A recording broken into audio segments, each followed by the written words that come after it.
Hey guys, welcome back to the Week of Our video lesson. So on Sunday we talked about listening to God and how important that is.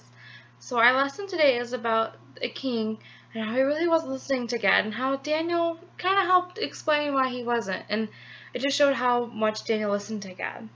Daniel lived in the country of Babylon, and he loved God and he obeyed God all the time.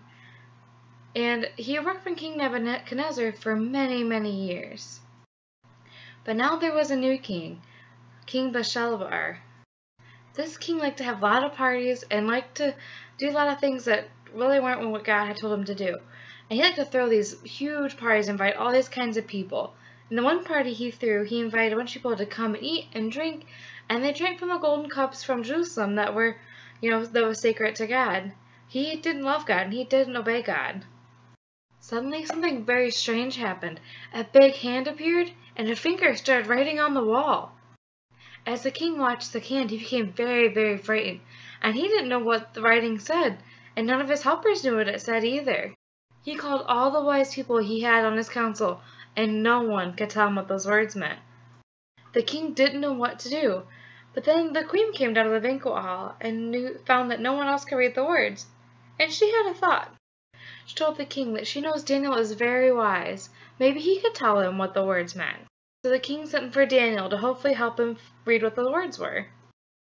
Daniel came to see the king, and the king asked him, to read the words for him, and he even offered Daniel all these nice gifts, a new job, whatever he wanted, if he would just tell him what these words meant. Now Daniel, he didn't want those gifts, and he didn't really want the new job, but he did tell the king what the words meant. And what was written was God was telling the king that he had seen everything that he has done, and he knows that he doesn't love and obey him, and there will be consequences for it. And Daniel told him, God's going to end your time as a king. People, they'll take your place. And guess what? On that very same night, God's words came true. Another king from another land came and captured the city and became the new king, and he even gave Daniel a new job. Daniel loved and obeyed God. Daniel always listened to God's word, and he always obeyed him. We can listen to God's word and obey him too, for the Bible says, we will listen and obey. So I hope you guys enjoyed that little lesson on Daniel. And it just kind of trained to our lives. You want to make sure that no matter what we're doing, we're always listening to God and obeying what he has to say. So I guys hope you guys got those packets at church on Sunday, so you can finish those activities and hopefully bring them back next week. Have a good day.